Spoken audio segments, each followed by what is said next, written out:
Hey everybody, what is up? Welcome back to Final Trade. So today, patron Ben has a question. It's a long one, so I printed it out, and at some point I'm going to go over to some prices on TCG Player to make a point about it.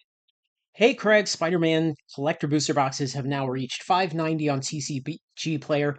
I would imagine that most people in the Final Trade community might agree that this is now at the very least approaching underpriced. That said, just how underpriced are they at their current market rate? I feel like the answer may be very. Okay, so you've got to think of underpriced typically in terms of the upside potential versus the downside risk.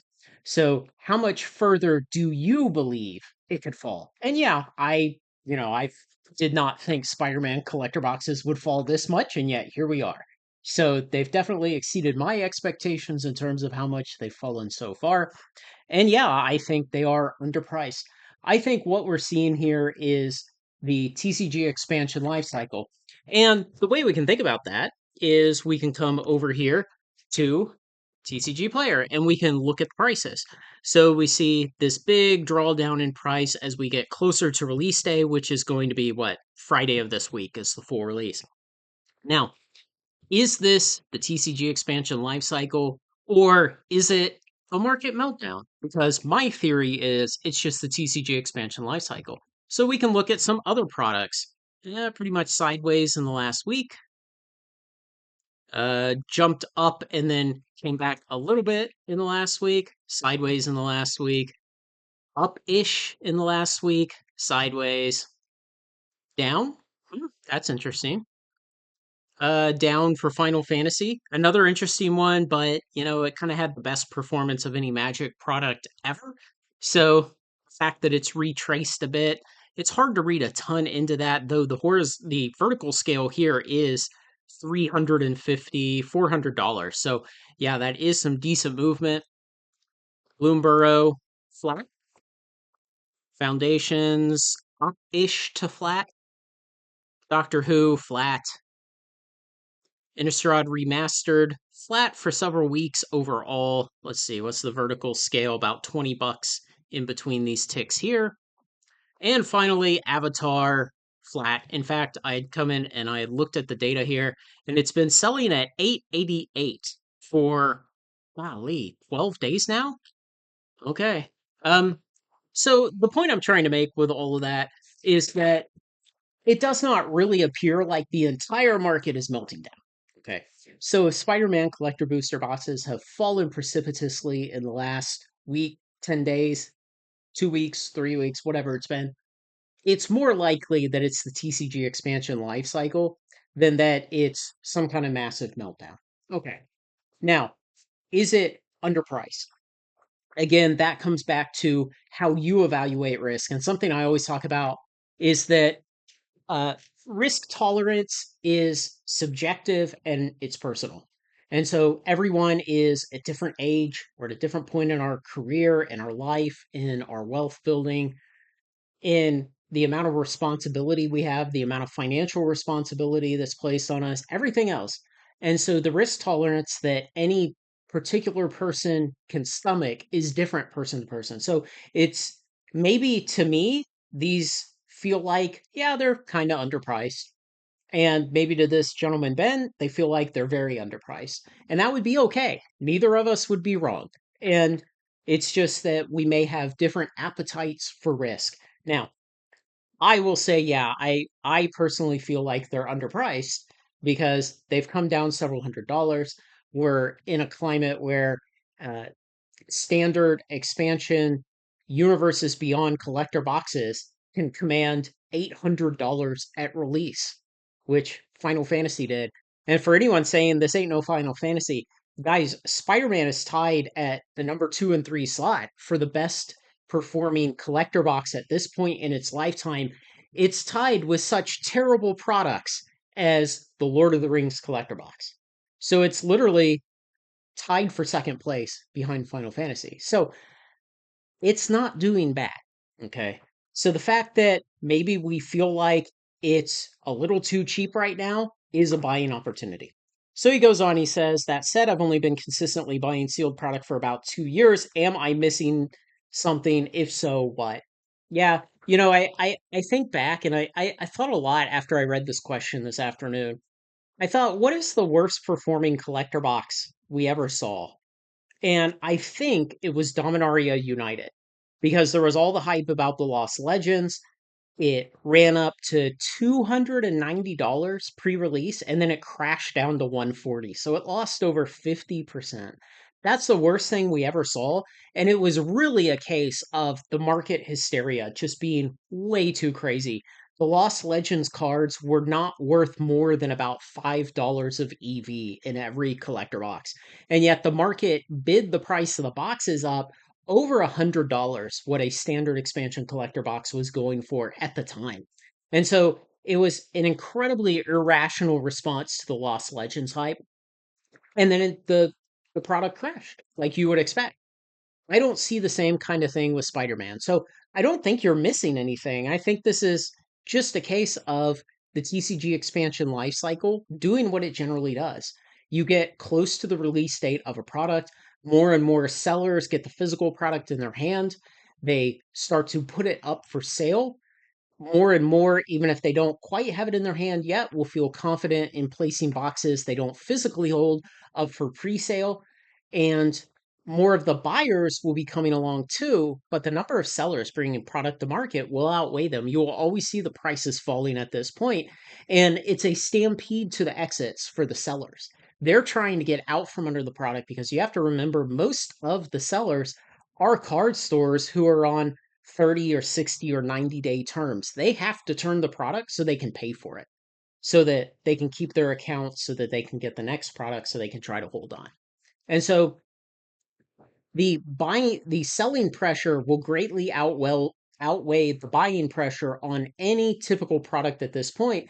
And even post release for a while, what happens is the selling pressure does not increase, but the buying pressure decreases because most buyers are going to buy whatever little bit they would like to have, and then they lose interest and they move on. And so the number of buyers is what falls off post release, and the price typically continues to come down. Then it starts to trend sideways, then it starts to trend upwards.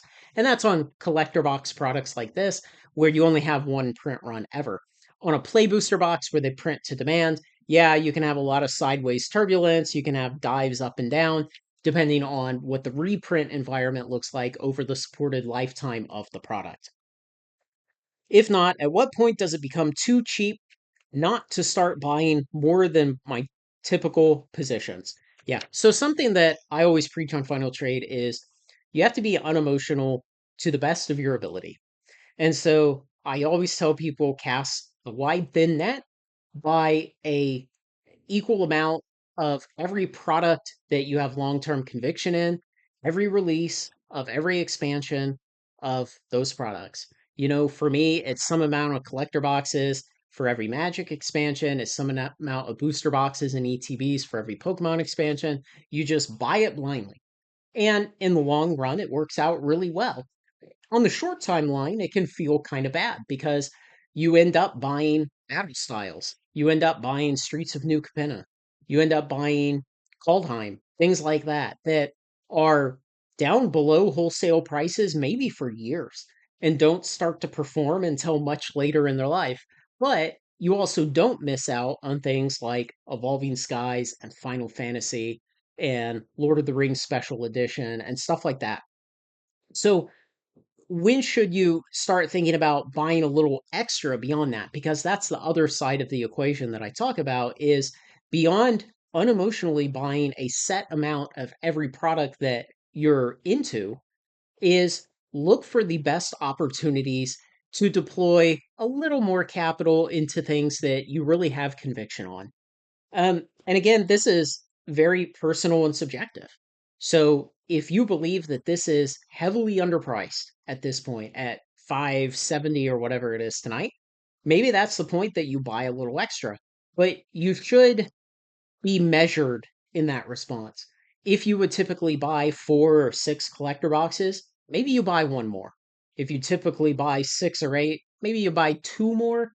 I would not go all in. And the thing is, you don't have to layer on that risk. Remember, there is risk involved because we don't know if this is going to keep going down to $400 and $300? It could. I don't think it will, but again, I didn't think it would get under $800, and here we are at 570. And so you will pile on more risk the more of those additional boxes you add, and it's not necessary to pile on that much additional risk.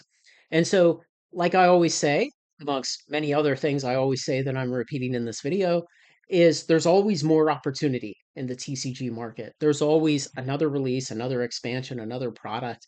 There's always something else that will give you another opportunity. This is not like a lot of plays in the stock market where you can legitimately miss out and that opportunity is gone forever. In this market, man, the next product, Avatar, it's going to go crazy and it'll probably do great in the long term. Spider-Man boxes will probably do great in the long term too. Even if you pile into them tonight and they drop another $200 and they take 3 or 4 or 5 or 6 months to come back up to where you're above water again. And then in 2 years, they're a $2,000 box. You're probably not going to care. So you can look at it either way. You can look at it as there's always more opportunity. You need to hedge. You need to control your risk. The thing is, all of those are very personal and subjective decisions, and you have to decide how you're going to go on them. So he continues, I'm not a flipper, and most of my positions have been built with the longer term mindset, but if it continues to fall, at what point does it become reasonable to consider buying extra with a shorter term exit plan? So I would ask you this, if you think it's a great long-term hold at $600, isn't it a better long-term hold at $500? And so I would not change the timeline on those things because if you believe that the Spider-Man box is maybe going to turn into a $2,000 box 2 years from now, wouldn't you rather have it be a $2,000 box 2 years from now than to take, $100 or $200 of profit in a couple of weeks? You'd probably feel better about that, and it'd be a lot less stress. Instead of interrupting your plans to sell in the long term, you've got to sell on the short term now because you thought, hey, I bought a bunch of extra boxes and I plan to turn them over pretty quick. Maybe you don't really want to do that. I tend to think it's always best to hold on the long term. Like I said in another recent patron answer video, you could look at this as continuously calculating the compound annual growth rate of the product and letting that decide when to sell. I'm just not a big fan of selling on the short term unless it's what you might call the less investable products like play booster boxes. When I can get a really good deal on a lot of play booster boxes and I can offer those to my patrons, yes, I'll sell them on the short term to my patrons to pass that on just to give my patrons another bonus for being my patrons. He continues, I know we're coming off the biggest release in Magic history, so everything seems a bit underwhelming at this point, but Spider Man is a huge IP. Yeah. And that goes back to Final Fantasy collector boxes being the single best selling product in the entire 32.5 year history of Magic. And now Spider Man is, at this point in its relative life cycle, tied at the number 2 and 3 spot with Lord of the Rings. And so it is crazy how people's like their minds have become so skewed by the recent history that we're looking at what is currently operating as the second best performing product ever and we're thinking, man, this is just doing horrible.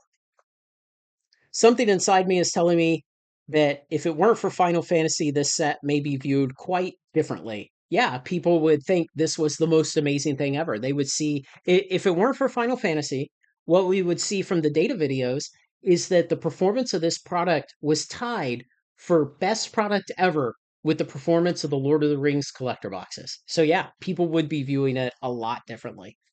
To be honest, as I've learned to see through the short term noise, I feel I've lost the ability to understand short term decisions of others. And I will say, well, good riddance to understanding other people's short term decisions. Because one of the things we like to say here is that in the short term, markets are a voting machine, and in the long term, they're a weighing machine. And the more you can get away from those short term thinkers and worrying about them, the better.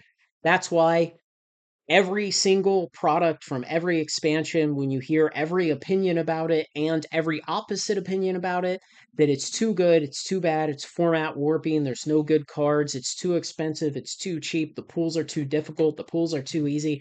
You hear all of that about every single product, and you finally just learn that, man, most people aren't worth listening to. Most people's opinions just don't have any predictive value and have nothing that you can learn from them. And so it's okay to feel like you can't predict what the short-term thinkers will do anymore. What that really means is that you're seeing that they don't really understand what they're doing. And so you can no longer uh, try to assign any logic to what it is they're doing. Where maybe previously you could, and you thought maybe there was something interesting there, maybe you thought you had some insights, but now what you're seeing is most people are way too emotional. They sell too early. They worry about the short term price spikes, the price drops. And when it comes to TCGs, these are scarce collectibles that people destroy for fun. I will be the broken record on that forever. These are scarce collectibles that people destroy for fun, and on the long timeline, most of them do really well. So, yeah, don't feel bad if you feel like you can no longer understand the short term decisions of others. It's probably a good thing. Is this product riskier than I think it is, or is the general population of MTG players just too emotional to see the forest through the trees? The general population of MTG players are buying this product to play with, to collect, to enjoy because maybe they like Spider-Man and Magic. We are the weirdos here. We are the weirdos who fill our closets with these sealed boxes, hold on to them until they go out of print and the inventory starts to dry up, and then sell them for extreme profits. We are the weirdos. So, yes, we are thinking about this differently than other people, and uh, is the product riskier than you think it is? Almost always. Um, most bets that we make are riskier than we will admit, and we just kind of gloss over it and pretend it's not that risky, and we go ahead and do it anyway. But, one of the things, again, that I like about the TCG market is if you're patient and you're willing to act unemotionally on the long timeline, you'll do pretty well. What are your slightly more in-depth opinions regarding the recent price activity on these? What are your lines in the sand regarding the price of these boxes? At what points do you see it transition from build a regular position to buy extras to rare opportunity back up the truck? So, my in-depth opinion is it's just the TCG expansion life cycle.